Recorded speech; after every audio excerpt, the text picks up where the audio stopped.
How's it going, Laser Bruce? I'm Bobby Sixkilla, and welcome back to Sekimeiya. Now, it turns out that the one trying to kill us was Sai, but for some reason, his want to murder us has evaporated somewhat. Not entirely, but somewhat. I mean, that's a good start, right? I don't know what's going to happen, though, at this point. We've already had one bad ending now, so... now that we're getting choices coming in, flowing in, anything could happen. That's right, we heard a noise. That was until a sound made us turn around. I left you on a cliffhanger. Alright. What are you doing over there? Searching for me? Next to the cabinet, Sai stood, the Sekimeiya between his hands. He hadn't teleported yet, and he was covering his skin under his shirt. With a smile, he closed the glass and let go of the curtain. What the fuck? What'd you just do? Let me make something clear. If you try to approach me, I'll touch it immediately and I'll disappear. Even though I'd go very shortly back in time, that's all I need. Well, you need for what? You'd leave the Sekimeiya with us. I don't care about that. I've definitely thought about what I'm doing. Don't worry. Even though it wasn't viable, as soon as he'd gotten the Sekimeiya into the cabinet, it must have started to build up time and energy. I was able to see the cabinet key in his other hand, explaining how he'd been able to get the Sekimeiya out so easily.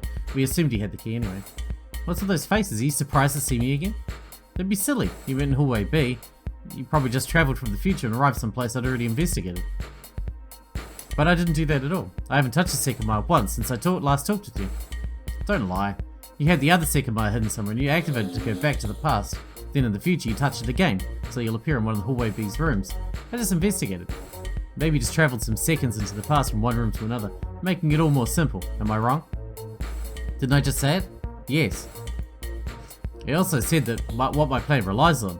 I must go back to the past. I don't need to go too far. If I had another Sekimeiya hidden, what would be the point? What would be the point of using this one? I'll just go back to the past with the other one I have, right? This is an actual question. If, as you say, I know where another Sekimeiya is, why would I not simply use that one? I don't know, but enlighten us. How come you went anywhere if you didn't use the Sekimeiya? Oh, are you trying to be funny? You said you haven't touched the Sekimeiya, but you simply got caught up in the range of travel you knew you'd create after travelling, right? So you didn't actually touch it. You simply jumped 10 steps too far, Artsy. It's baffling how easy it is to trick you. I really just relied on a trick I felt could work, which you might discover, eventually. What trick? I don't feel like telling you. Take my word for it though. I did not travel with the Sekimeiya. There's no way, you went in hallway B. You could have only escaped by travelling to the past. Aren't you missing one really easy way I could have escaped? Huh? Fine, I'll tell you. I don't need her cooperation any longer. What? Sorry, Shidoya, I'm nullifying our deal. Atsuki deserves to know what happened. It was simple. Atsuki, the first room you went to was the cleaning room, right? You were close. I was in the staff room. The moment you entered it, I left. In the hallway, Shidoya winked at me and let me escape. I felt too bad keeping you in the dark, honestly. What are you talking about? Why would I let you go? Feigning ignorance, huh? That's okay. You can keep lying to him for all I care. You're not going to trick me, sir. You used the Sekimeiya in some way. As if I'd ever side with you. You're a horrible person. That hurts. I really thought we had something going. I'm kidding, of course. I just used my invisibility cloak. Now I'll peace out and appear somewhere in the past. After I do what I need to do, I'll show up again. You won't have to wait too long for me. From your perspective, I'll probably enter from the door as soon as I disappear. I bet a future version of me is waiting in hallway B for his cue to enter.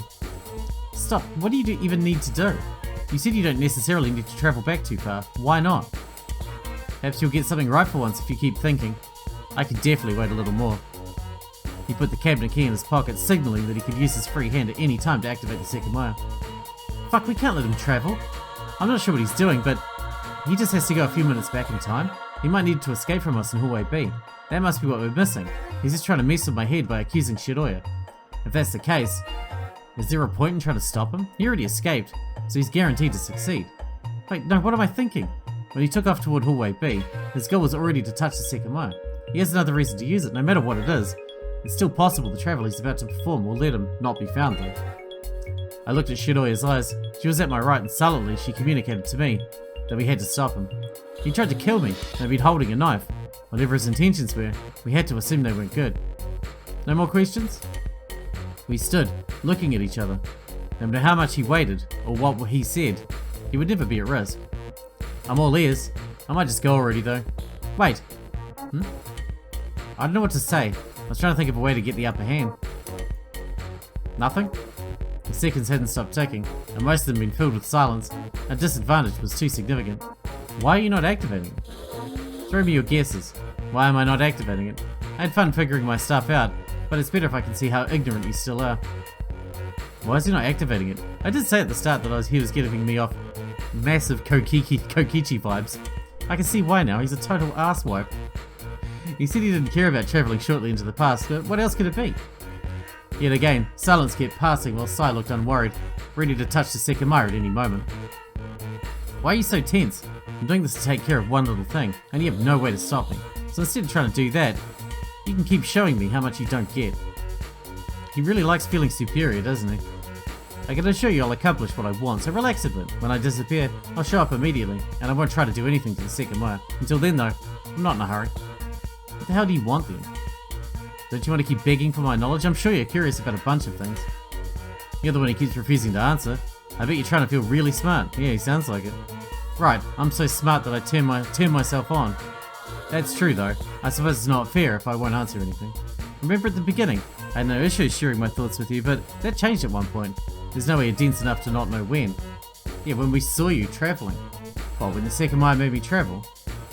We found out we were next to a time travel device, yes. Then keeping everything to myself became a smarter option. I did not in any way suspect what the Sekimeiya would be capable of, but I was expecting something to occur. I thought I'd have to be very perceptive to understand whatever could be going on, but everything happened in front of our eyes. What were you expecting? Shin to attack? Yeah, but that was fairly obvious. However, I suppose I came across traces of the Sekimeiya some time ago. What? That's my answer. You were complaining. I wasn't giving you any. So you have something to decipher if you please. It's a lot more fun than being straightforward for no reason. Then tell me, why'd you try to kill me and then stop? It's not like I understand everything. I'm partly humouring you for the hell of it, but also like to hear what you think. For old time's sake, give me your best deductions. What do you think? I told you I have no idea. Hearing that I didn't know why you were chasing us seemed to be what made you stop. So you might have thought I'd done something. If you're telling the truth, that's enough of an answer. I suppose I have to think of a cryptic response from my point of view. Yes, please do. If only you could look like a total douchebag in front of me, I definitely would respect you more. Go. I thought you'd overstep, but it seems I was the one who had. What? You have no idea what I'm talking about. I understand and it's great, I promise. There's some meaning behind that, but don't think I'll be stupid enough to tell you anything undesirable. Now tell me this. I thought about it a little, and I don't understand what you said regarding Arkudo. You came back up to the bedroom and opened the door with the key, which was later left in the original drawer. So you really grabbed it when you were chasing us. You wanted to trap us in the bedroom. This is very confusing. Shut up for now. What exactly did he say, and how did he escape? He seemed to remember having escaped before, then he left again, probably the same way you did. I left a lot of information purposely, and I didn't think he'd use the same method, but there was no way I'd give him an accurate response. But where was the key left after he escaped? You retrieved it at the end, and were able to open the door, so you didn't leave it outside, right? That's very intriguing. I just glossed over it when you mentioned his reappearance, but I'm not certain about what to think anymore. When you let him enter, you made sure he didn't have a key on his person, right? Of course, we're not that stupid. And there's only one way he could have disappeared. You let us know that he wouldn't continue. He must have been talking about the Sekimeiya. Where'd you get this knife? No cryptic answer needed. I was honest earlier. You just found it, right? Good memory. I wanted to ask about what he said regarding Shiroya's fate, but I couldn't bring myself to. With her next to me. Are you done? I'll repeat an earlier question. What the fuck are you trying to do now? I'm just finishing off your ignorance. What? How did I know you'd respond with a stupid sounding what? Do you not understand I'm purposely being unclear?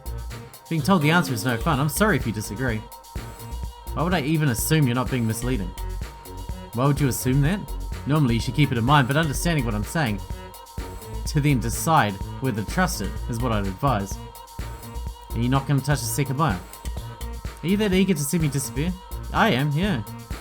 I will, don't worry. It's been 11 minutes already, so I'd have no problem leaving now. Where were you?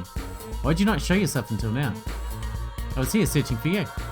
There's no way you didn't see us for so long. Well, it's not my problem if you're not content with my answers. I fell quiet again. I had no idea how to interpret his attitude, but I wouldn't refuse to ask more questions if he had some of his part to respond with. I can tell you how to interpret his attitude. He's an arrogant piece of shit. acting like a superior motherfucker who thinks he knows best. Why did I not find you in hallway B? Because you're incompetent. See? Where were you then? In hallway B. Who killed Katai? Either Arcado or Edina. Who killed Edina? Me. I'm just kidding, it was Isla. I'm just kidding, either Arcado or Katai. I stopped caring about his behaviour. Additionally, I found a reason to stall for time. You perfectly remember when we went up to the attic to get the lithium battery, right? Of course. How'd you do that? I said you're incompetent, but at least you're doing your best, unlike the others. That's my answer. I suppose it just appeared impressive from your point of view. Okay then, who killed Naomi? Who's the culprit behind everything? The culprit? Don't be silly. And I'm not sure why you're asking me this when I recall saying over and over that Katai did it. Then why the fuck were there two Naomis? That's a big one. I only have vague ideas, unfortunately, and none that I'm willing to share. You talk a lot, but you're not really saying anything. Yeah, you should be a politician. How'd you escape from the bedroom? With this. He looked down at the Sekimeiya and signaled that it was his answer. What about the blood on the floor? Whose is it? No idea. What about in the lobby? It should have been left while you were alone with Arcado. You mean the one drop, right? What else would I mean? That's a great question. And you could only mean the one drop. We said I'd answer cryptically, right? You did, yeah. If I'm right, that drop belongs to a person whose blood is not currently anywhere else. And they were one of the people who did not escape the attic's bedroom before Arcado and I did. Currently, that person is alive and is found inside the tower. Furthermore, I estimate they're on one of the first 4 floors, standing up. Also, their name starts with Shiroi. You have time to think. Why would it be me? Did you actually see me? This is the part where a lot of things get a little too confusing. I'm not fully certain about what I'm saying, but decently so. Nonetheless, what I said about your fate still stands, and I'm much more certain about it. My condolences. It appears it won't be me who will kill you though. Why are you saying this? Because I have eyes. It might sound unfair though, you do too, but you don't understand. That's what I don't quite get. Regardless, that's it. I'll touch the Sekimeiya and immediately reappear from hallway B. I'll see you. Before he could finish the sentence, Shiroi and I dashed at him, reacting the way we'd prepared ourselves to. What are you... Of course we weren't going to stop him, we knew that. He was slightly taken aback, but he had more than enough time to touch the Sekimeiya before we got to him. Yeah, but if we're in the radius, and the longer we kept him talking, the bigger the radius would be, we'll go with him. However, that wasn't the only goal we could strive for. Alongside the stored time, the range of the Sekimeiya had to be small. If we could enter it before he touched it, we'd travel the same amount of time as him. Then in the recent past, we'd have one chance to stop or understand his actions. As soon as he realised that was our plan, his face showed the first sign of uncertainty, and he rapidly moved his right arm to reach the Sekimeiya. It should have been futile, the room wasn't very big, and our sprint had put us fairly close to him. However, when his skin made contact with the Sekimeiya, his entire figure disappeared in an instant. In midair, the Sekimeiya turned grey, and when it hit the floor, it made it seem almost like it had broken. I stared at it, dumbfounded, while it rolled around for some long seconds. I guess we weren't fast enough. Huh? She was. We weren't. I turned to my side. Nobody was there. Shiroi wasn't there. I spun and saw that I was alone with the powered off Sekimeiya. What the fuck? Did the range hit her? Why her but not me? I guess you're too slow. And she's fast. I stood still and imagined where the three of us had been. Could the range have only missed me? I think so. She was at my right side, but directly faced Sai, unlike me. I didn't directly prove it, but it would have made sense if the range was circular, probably spherical. I've been visualizing it that way already, and it seemed like it fit. The range must have been small, so perhaps only she had been in it. I didn't know how it worked. Maybe your entire body had to be part of the range, or maybe only being partially hit was enough. Or could the reason have been another one? What if I was encompassed inside, but for some reason I didn't travel? I was very lost and began to have a hard time working with what had happened. Maybe she's just a faster runner than you. Have you thought of that? Until then, a maximum of 2 people had travelled each time. Could that have been the maximum amount? Had I been excluded for another reason, maybe? But why is nothing happening? Both of them just travelled to the past, so why haven't they arrived already? They must be somewhere. That was what Sai had said. The division of himself might be waiting in hallway B. I approached the door and looked through it. I saw a handful of open doors that I'd left that way, but not any sign of life. I turned around and looked at hallway A instead. While most of the doors were closed in its case, I still couldn't see anyone. Could something have happened that's preventing them from reappearing? They have to be in the tower, right? I walked up to the Sekimeiya and kneeled next to it. Then I placed my hand on it and felt its cold and smooth surface. Once again, it had powered off after travel. But it hadn't teleported itself away. I waited.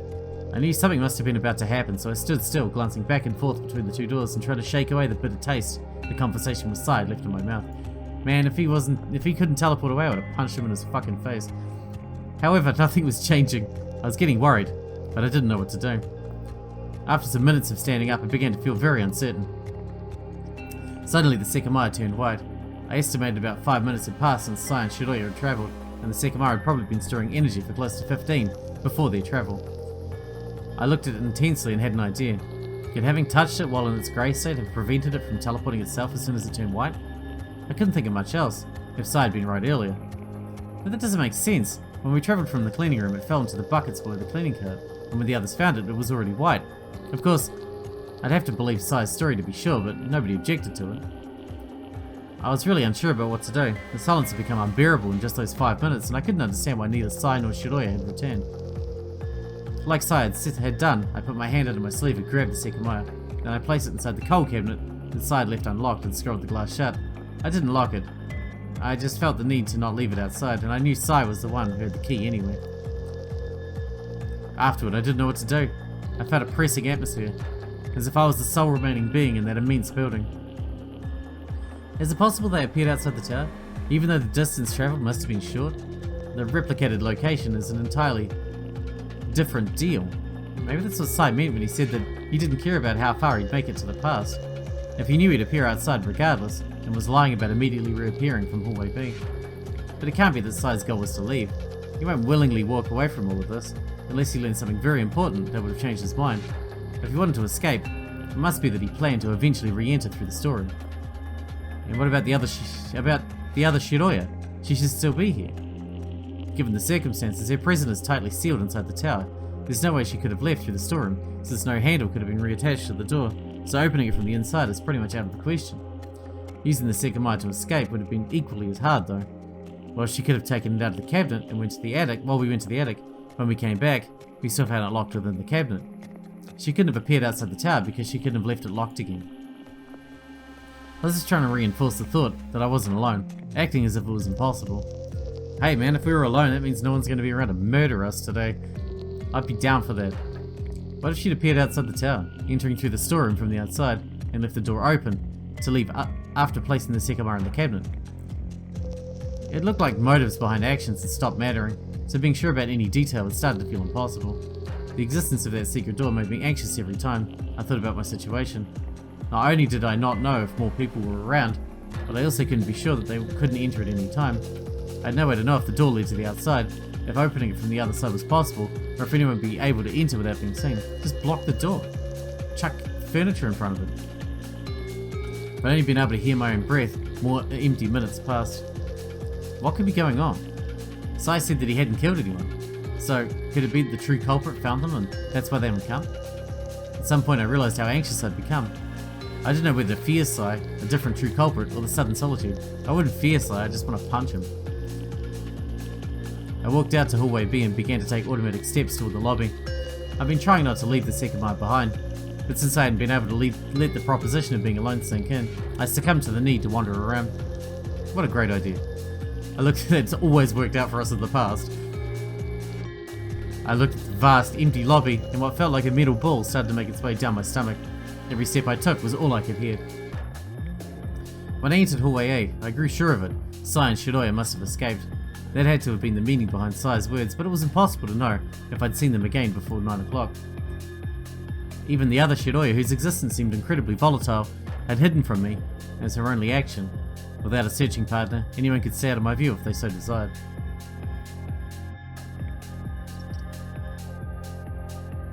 I continued walking toward hallway C, not even trying to find anyone. When I completed the full lap, I stepped into the event room and let out a sigh full of emotions. I suppose that if I'm alone again, it wouldn't be that bad. I'd only have to wait 3 hours to see Shiroya again. But if it wasn't Sai, a killer still has to be here, and I don't know what Sai's plan was, but it could still be in motion. Once again, I stood still and waited, leaning against the wall while a few more minutes of silence passed.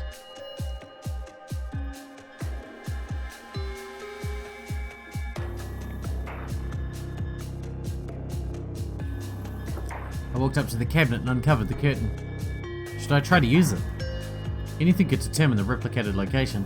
Perhaps Sai knew that touching the Sekimeiya would bring him outside, so the same could apply if I do it now myself. It wasn't too bad of an idea. If anything had gone wrong for them, I might have been able to reproduce it with the purpose of understanding what had happened. I opened the glass and rolled the cold Sekimeiya to my shirt. I knew I'd have to wait some time for it to gain energy, but it would only be a few minutes. Even if I couldn't conclude anything, I travelled back sometime back, so I could retrieve the Sekimeiya as soon as I disappeared. Out of the blue, I recalled something else. Awkwardly, I put my free left hand in my right pocket and took out a key. I found it in the cleaning room just earlier, high on a shelf. Nothing had indicated what it was for, as it looked like a simple key that would unlock any normal door. I kept giving it a good look, sensing that something was about to come to me. Oh, am I actually stupid? It looks a lot like the one for Naomi's locker. That's what it is, even though the colour is slightly different. I have no simple way to compare them since I've gotten rid of the other one through the toilet. I remember that her locker might have been open while we'd been in the attic. Could that have been the key to that mystery? I shut myself in the staff room with the Sekimeiya since I wanted to spend a few minutes out of the cabinet. I knew which locker now was Naomi's, and as I thought it was open, I attempted to insert the key into the keyhole, but it didn't fully go in. Maybe it's for one of the other lockers then. Huh, it's not the right one. It almost fits though. Does it open another one? Eager to find out, I left the Sekimeiya on the floor and began to insert the key into every locker. I started with the left ones and saw that the key would always enter partially. Some of them looked like they'd almost open, but I could never turn the key. I continued with the middle group and was met with the exact same result. I was about to sigh in disappointment, but when I tried to turn it after inserting it in the last one of the rightmost set, I heard a sudden sharp sound. Understanding its meaning, I dragged the metallic cover toward me and saw the interior of a new locker. However, its contents were painfully similar to Naomi's. There was nothing in the highest compartment, and a winter coat hung in the main one.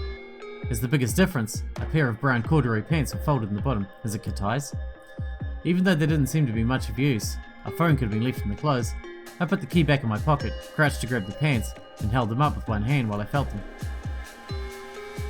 Not only was there not a phone, but every pocket was completely empty and clean, making it seem like the pants had been recently bought. I determined they must have belonged to a considerably sized adult, probably male. Since clothes had been left in the locker, it was more than likely that it belonged to a staff member who wore a uniform during work. I recalled Katai had told us that the employees used the room to store personal objects and to leave the uniforms before heading off. There was no uniform in the locker, so everything indicated that the owner had come to work that day, and was still there, like Katai. I knew that I'd found the key in the cleaning room, but something still felt iffy about that, preventing me from jumping to conclusions. I folded the pants and put them inside before I grabbed the heavy coat. It was pretty big, so I began to run my hand over its surface in search of anything I could find. Almost immediately, I took something from a pocket. It was a set of 4 keys with a dog-shaped keychain. I had nothing to use them for, and I didn't recognise any, so I put them back in the pocket. I continued searching for anything else and shortly confirmed that every other pocket was empty. But I continued feeling the surface of the coat because something had prompted my attention. I didn't know if I'd imagined it, but I felt as though it might have felt a very tiny bulge near the neck. I kept going over the same spot until I was sure that I'd been right. Something very hard to notice was there. Intrigued, I turned the cloth around and saw that part of the neck area was covered by a different type of material. I put my finger under it and found that the 2 layers allowed for a narrow cavity. I drew my finger up to the spot where I'd felt the bulge, trying to find it on the opposite side. There it is. It felt cold and round. With my thumb, I managed to grab it and drag it out. Oh, what the fuck? Isn't this a bug? That's what it looked like. I'd never personally seen one, but it had a very similar shape to the ones I'd seen in television shows. It was circular, and on its surface was what looked like a microchip. By adding the location where I found it, I could only recognise it as a spying bug. Was a staff member being monitored?